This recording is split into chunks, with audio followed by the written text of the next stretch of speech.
Okay guys, अब हम शुरू करते हैं आज का lecture that is regarding greeting. Okay, तो सबसे पहले हम यहाँ पर इसे रखते हैं और फिर उसके बाद हमने शुरू करना है अपना लेक्चर। ओके,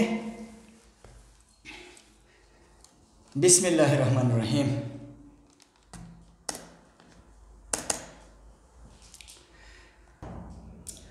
ओके, बिस्मिल्लाहिर्रहमानिर्रहीम। स्टूडेंट्स, आज हमारा फर्स्ट लेक्चर है जो है ग्रीटिंग या how to greet the people. Students, अपने माइंड में आज ही से एक बात रखिए कि आपने कभी सोचा है कि हमारे सब्जेक्ट्स में यानी मेडिकल साइंसेस के स्टूडेंट्स के सब्जेक्ट्स में इंग्लिश क्यों शामिल किया गया है? हालांकि आप मेडिकल स्टूडेंट्स हैं, आपके लिए इंग्लिश क्यों इम्पोर्टेंट है और ये इंग्लिश एज अ सब्जेक्ट आपके कोर्स में क्यों शामिल किया गया है? देखिए, इंग्लिश जो है ये आप सबको पता है कि एक इंटरनेशनल लैंग्वेज है और आप जहाँ पर भी जाएंगे तो इंग्लिश के स्पीकर्स और आपको इंग्लिश के जो लोग अंडरस्टैंड करते हैं आपको मिलेंगे। लेकिन देखिए, हमारे स्टूडेंट्स जब भी जहाँ पर भी जाते हैं तो इंग्लिश एज अ सब्जेक्ट वो पढ़ते हैं कि इसमें जीपीए हासिल करें। लेकिन मेडिकल स्टूडेंट्स के लिए या जितने भी और स्टूडेंट्स हैं उनके लिए इंग्लिश का सब्जेक्ट इसलिए शामिल नहीं किया गया है कि आप सिर्फ और सिर्फ इसमें मार्क्स ले लें। इंग्लिश इसलिए एज अ सब्जेक्ट शामिल किया जाता है कि आप इंग्लिश अंडरस्टैंड करें, आप इंग्लिश को बोलना सीख सकें और आप कल इंग्लिश लिख सकें। ठीक है, अगर आप इंग्लिश नहीं बोल सकते, अगर आप इंग्लिश नहीं लिख सकते, अगर आप इंग्लिश को अंडरस्टैंड नहीं कर सकते, चाहे आपने 4/4 जीपीए क्यों हासिल नहीं किया हो, तो आपका इंग्लिश ज़ीरो है। ठीक है, आज ही से अपने माइंड में ये रखें कि हमने इस सब्जेक्ट को जीपीए के लिए नहीं पढ़ना है, हमने इस सब्जेक्ट को अंडरस्टैंड करना है, हमने इस सब्जेक्ट की राइटिंग और स्पीकिंग सीखना है और हमने क्लास में इस पर प्रैक्टिस भी करना है कि how to communicate with other people and how to communicate with our friends और classmates and how to present the topic in English. Okay, तो हमारा सबसे बड़ा मकसद क्या होगा? हमारा मकसद ये होगा कि हमने इंग्लिश को सीखना है बोलने के लिए और लिखने के लिए, और अगर कल हमें कोई बंदा इंग्लिश बोले तो हम उसकी इंग्लिश को अंडरस्टैंड कर सकें। ठीक है, तो अब शुरू करते हैं हमारा फर्स्ट टॉपिक और वो है how to greet the people या ग्रीटिंग। देखिए, ग्रीटिंग से क्या मुराद है? ग्रीटिंग से मुराद ये है कि जब हम कन्वर्सेशन शुरू करते हैं या किसी इंसान से मिलते हैं और हम दुआ सलाम करते हैं तो उस दुआ सलाम को हम ग्रीटिंग कहते हैं। इंग्लिश में ग्रीटिंग को किस तरह करना है और हमने एक दूसरे को किस तरह ग्रीट करना है। तो देखिए, जब हम एक दूसरे को ग्रीट करते हैं, हम दोस्तों को भी ग्रीट करते हैं, फैमिली मेम्बर्स को भी ग्रीट करते हैं और हम अपने टीचर्स को, अपने बॉस को, अपने प्रिंसिपल डायरेक्टर्स को, उनको भी ग्रीट करते हैं। तो दोस्तों के साथ हमारा ग्रीटिंग एक अलग तरीके से होता है और जब हम अपने पेरेंट्स के साथ, अपने टीचर्स के साथ या अपने मैनेजर के साथ या डायरेक्टर प्रिंसिपल के साथ मिलते हैं तो हमारा ग्रीटिंग का तरीका अलग होता है। ठीक है, अब इन दोनों को हम दो कैटेगरीज में डिवाइड करेंगे। एक को हम कहते हैं फॉर्मल ग्रीटिंग और दूसरी को हम कहते हैं इनफॉर्मल ग्रीटिंग। तो जब हम अपने दोस्तों को ग्रीट करते हैं, उनसे दुआ सलाम करते हैं, उसे कहते हैं इनफॉर्मल ग्रीटिंग। ठीक है, और जब हम अपने एल्डर्स के साथ, अपने टीचर्स या अपने मैनेजर्स, डायरेक्टर के साथ ग्रीटिंग करते हैं तो उसको हम कहते हैं फॉर्मल ग्रीटिंग। ठीक है, अब फॉर्मल ग्रीटिंग के लिए कौन कौन से फ्रेजेस इस्तेमाल होते हैं या कौन कौन से वर्ड्स इस्तेमाल होते हैं, कौन सा वोकेबुलरी इस्तेमाल होता है, और इनफॉर्मल के लिए कौन सा वोकेबुलरी और कौन से फ्रेजेस इस्तेमाल होते हैं।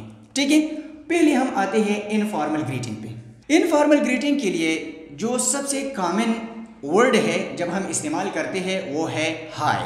ठीक है, इसके अलावा हम एक और भी कॉमन फ्रेज इस्तेमाल करते हैं वो है व्हाट्सएप। जब आप चैट शुरू करते हैं या एक दूसरे से मिलते हैं तो हम क्या करते हैं? व्हाट्सएप कहते हैं, व्हाट्सएप। ठीक है, इसके अलावा एक और भी हम फ्रेज इस्तेमाल करते हैं वो है व्हाट्स न्यू, नया क्या है। ठीक है, इसी तरह हम एक और फ्रेज इस्तेमाल करते हैं हाउ आर द थिंग्स। ठीक है, इसके अलावा एक और फ्रेज जो हम इस्तेमाल करते हैं व्हाट्स द स्टोरी, ठीक है, हम कहते हैं ना सिक्की सदा लिखा, व्हाट्स द स्टोरी, ठीक है। इसी तरह हम एक और फ्रेज भी इस्तेमाल करते हैं, वो है व्हाट्स हैपनिंग या व्हाट इज हैपनिंग। इसके अलावा हम और भी फ्रेजेस इस्तेमाल करते हैं जैसे कि व्हाट्स गोइंग ऑन, ठीक है। और हाँ, अगर हम इनफॉर्मली एक दूसरे को गुड मॉर्निंग, गुड इवनिंग, ठीक है, या गुड आफ्टरनून कहते हैं तो हम सिंपली कहते हैं मॉर्निंग, ठीक है, मॉर्निंग या इवनिंग। इसके अलावा और भी फ्रेजेस इस्तेमाल होते हैं, लेकिन जो हम कॉमन इस्तेमाल करते हैं वो ये फ्रेजेस है, वो वर्ड्स है जो हम ग्रीटिंग के लिए इनफॉर्मली इस्तेमाल करते हैं, ठीक है। इसके बाद अब हम आते हैं कि फॉर्मल ग्रीटिंग के लिए हम कौन कौन से फ्रेजेस या कौन कौन से वर्ड्स या कौन कौन सी वोकैब्युलरी इस्तेमाल करते हैं।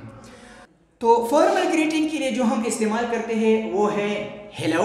ये बहुत ज़्यादा कॉमन है, ठीक है। सबसे ज़्यादा कॉमन इस्तेमाल होने वाला जो फॉर्मल ग्रीटिंग का वर्ड है वो है हेलो, ठीक है। फिर उसके बाद हाय देयर, ये भी बहुत ज़्यादा इस्तेमाल होता है फॉर्मल ग्रीटिंग के लिए, हाय देयर, ठीक है। इसके बाद जब हम गुड मॉर्निंग, गुड इवनिंग कहते हैं तो हम क्या कहते हैं, good morning, good evening, good afternoon.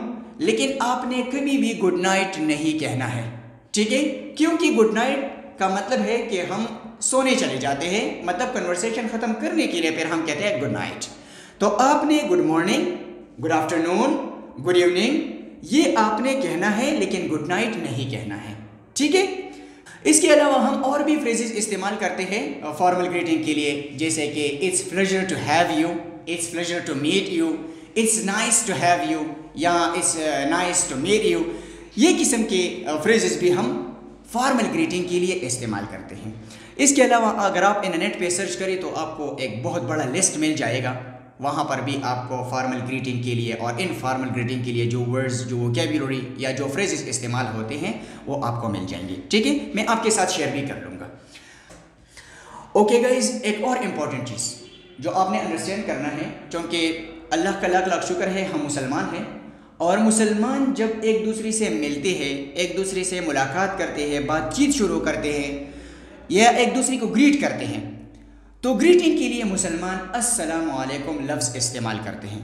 It is our responsibility to use अस्सलामु अलैकुम, टू अटर अस्सलामु अलैकुम, ठीक है, जब हम एक दूसरे के साथ कन्वर्सेशन शुरू करते हैं, चाहे वो एक दूसरे को खत लिखते हैं, चाहे हम एक दूसरे को मोबाइल फ़ोन पे बातचीत शुरू करते हैं या एक दूसरे से मिलते हैं, तो ये हमारा ज़िम्मेदारी है, ये हमारा रिस्पॉन्सिबिलिटी है, ये हमारा फ़र्ज़ है कि हम कन्वर्सेशन अस्सलामु अलैकुम से शुरू करें, ठीक है।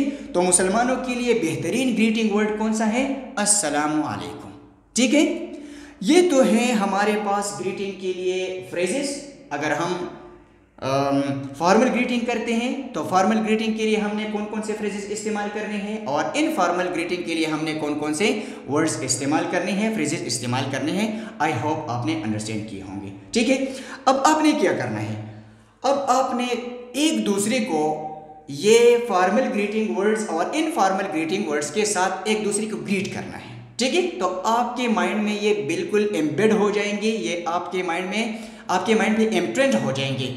फिर अगर आप यहाँ से जाएंगे और किसी बंदे को भी ग्रीट करेंगे तो आपको कोई भी प्रॉब्लम नहीं होगा, ठीक है। तो लेट्स स्टार्ट द प्रैक्टिस।